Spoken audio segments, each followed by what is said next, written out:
Hello, everyone. My name is Karan Vohra, and it's been 10 years I've been working in the supply chain domain. I started off my career working with Colgate Palmolive in the FMCG sector, worked for about 9 years there. And currently, I'm working as a senior manager of supply chain at Pernod Ricard India.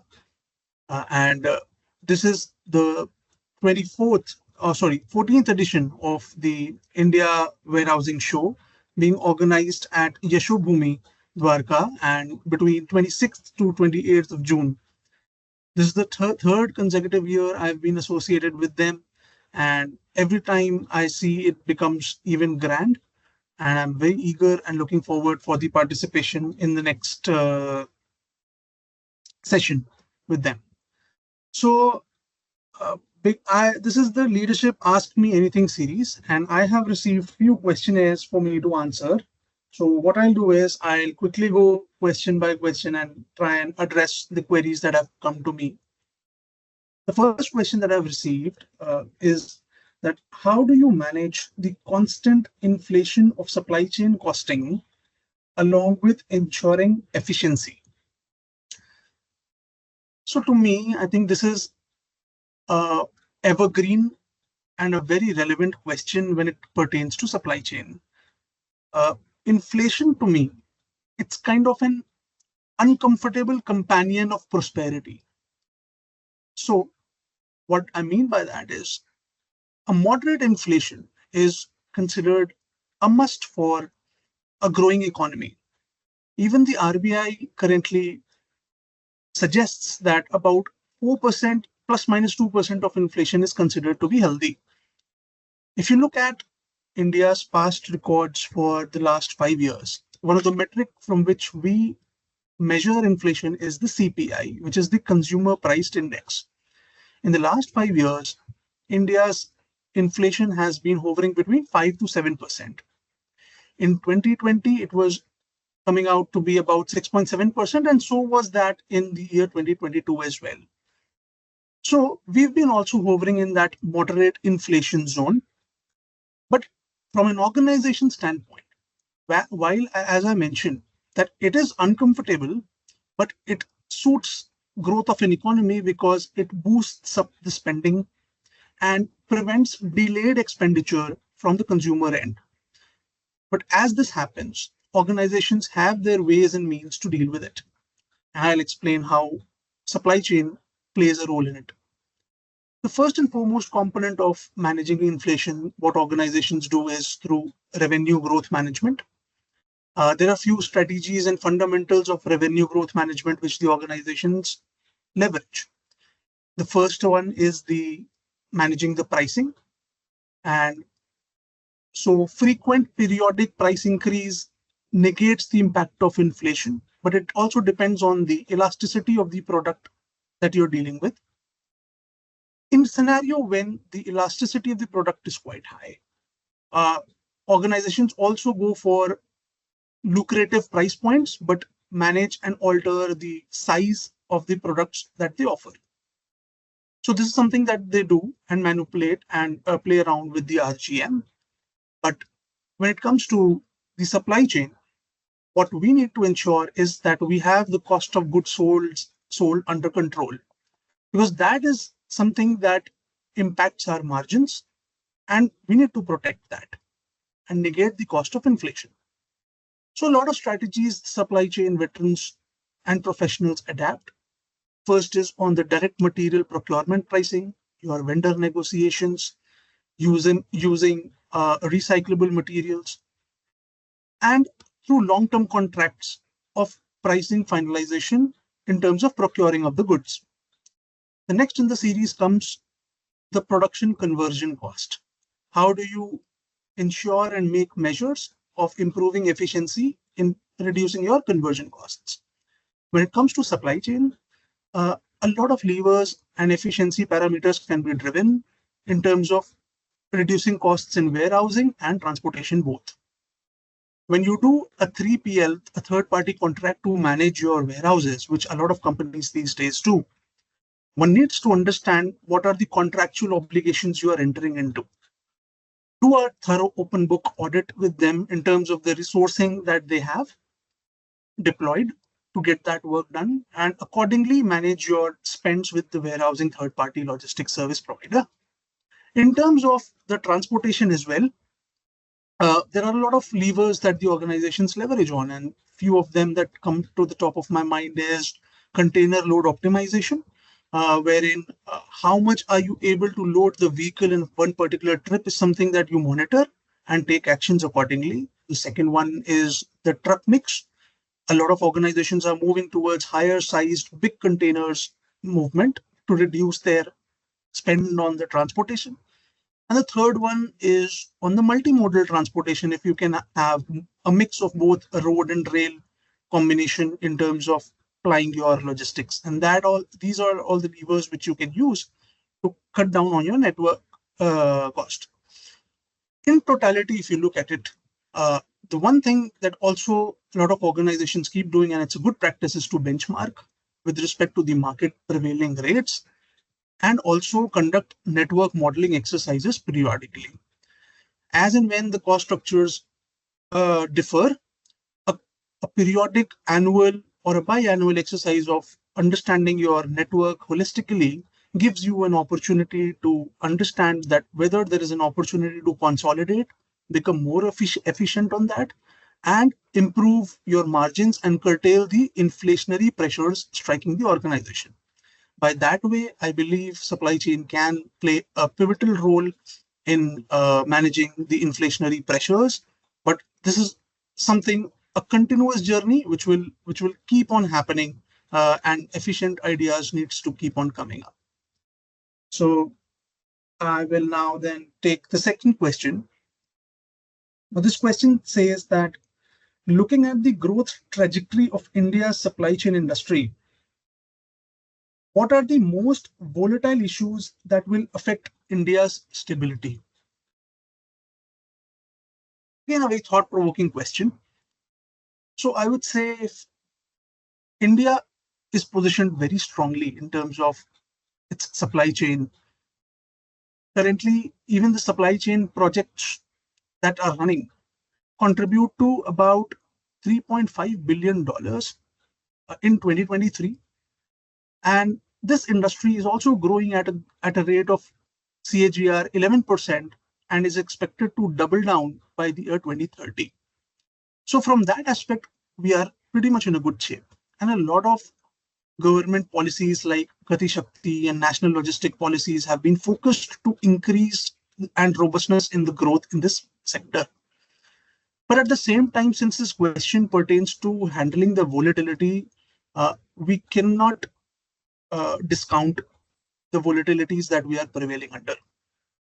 To answer this question, I'll take you back through into the history, and then I'll stitch it to where we are currently.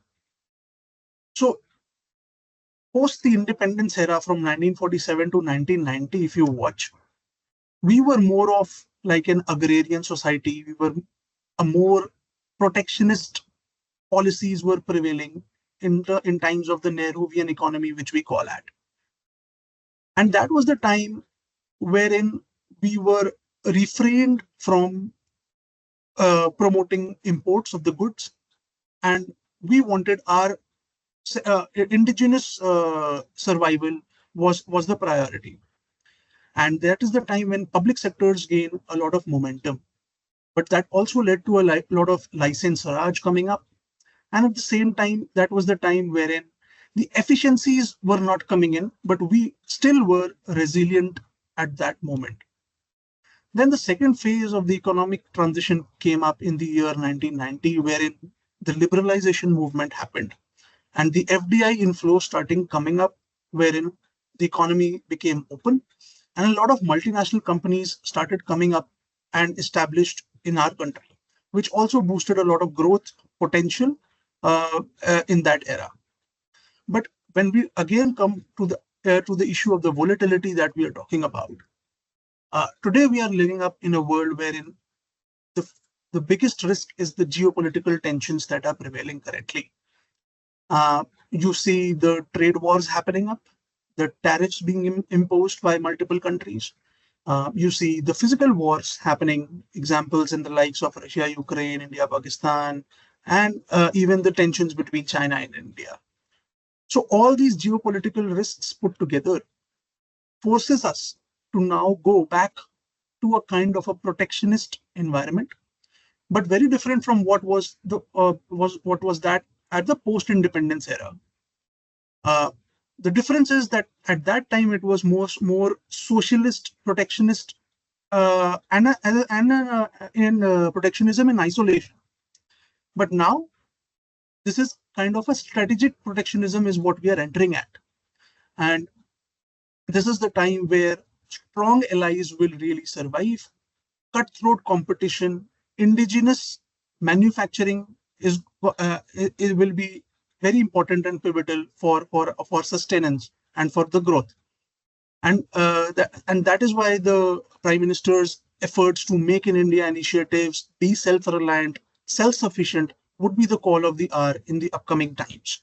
And that's why I say geopolitical is something that's going to be will keep the supply chain very volatile.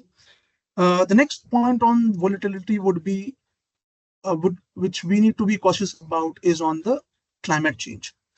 Uh, statistics tell us that India ranks 10th in terms of the vulnerability towards the climatic uncertainties. And hence, if you see in 2024, our logistics cost of export rose by 20% because of the cyclones and the floods that came at the port, which led to a lot of congestion. Again, climate becomes a very, very important factor to be cautious about and will lead to certain kind of volatility. The third point, I believe, that would cause a lot of volatility in supply chain would be the urban congestion. Government has done a phenomenal job in developing highways and road infrastructure, but at the same time, India deals with a high problem of urban congestion. When I say that because 20 to 30% of our total logistics cost comes at the last mile delivery. And our metropolitans today are really congested with traffic, with pollution, and that's going to grow even further. So that infrastructural challenge our country needs to look at, and these would be certain areas of volatility, I believe, which we should be cautious about. The next question, probably the last one, is that what does the sustainability roadmap look like for Pernod Ricard India in the India supply chain industry? So for Pernod Ricard India, the sustainability roadmap is rooted in the global commitment of good times from a good place. What we believe is that sustainability lies in from grain to glass, which means right from the upstream where the grains are being sowed by the farmers till the time the products reaches the consumer. Everywhere there is a facet of sustainability which we need to put in, and that is what we believe in. Our entire framework is built upon 4 pillars. The first one is nurturing the terroir. Now, terroir is nothing but it's a French word which tells as to how the climatic conditions and the soil conditions contribute to the fragrance and the quality of the product that goes as a raw material into your product. So in order to protect that, a lot of initiatives with the farmers are being taken up, wherein regenerative farming and a lot of handholding is being done, a guidance from the organization to ensure the terrain and the soil from which we procure the materials stay healthy and sustainable. The next one that we have is on circular making. That pillar, if I have to set up an example, I'll just tell alcobev industry is the largest consumer of glasses. The glasses form a significant contribution of our packing material. So we do have an opportunity, and we are leveraging that of how do we reuse those glass bottles. And that is where a metric that we do keep on measuring for sustainability goals is that how much of the market bottles were reused into the system. with thorough quality inspection and cleaning mechanisms in place. Another great example of circular economy was when Pernod Ricard actually took the lead to get out of the mono cartons being used in their products. We took that bold step and took that leadership and took that bold movement to get out of that paper hard cardboards and placed our products onto the shelves without that. A lot of trees were saved and CO2 reduction happened on taking up that step as well. And the third one is on the responsible hosting. So as an 𝐂𝐴LCO organization, we strongly believe in the narrative of drink less, but drink better, because we do not want the harmful effects of the products to percolate, but it should be responsible consumption without any harm to anybody. But by that, we also promote premiumization of of our products. So drink less and drink better, and having a responsibility towards when you do a hosting is something that we believe in our sustainability as well. And the fourth pillar is on the valuing people. Our entire policy framework is designed to ensure how ethically we drive our business. We take care of our employees, our communities, our societies, and drive initiatives around that. So these are some of the things that at PRI, how we drive our sustainability roadmap.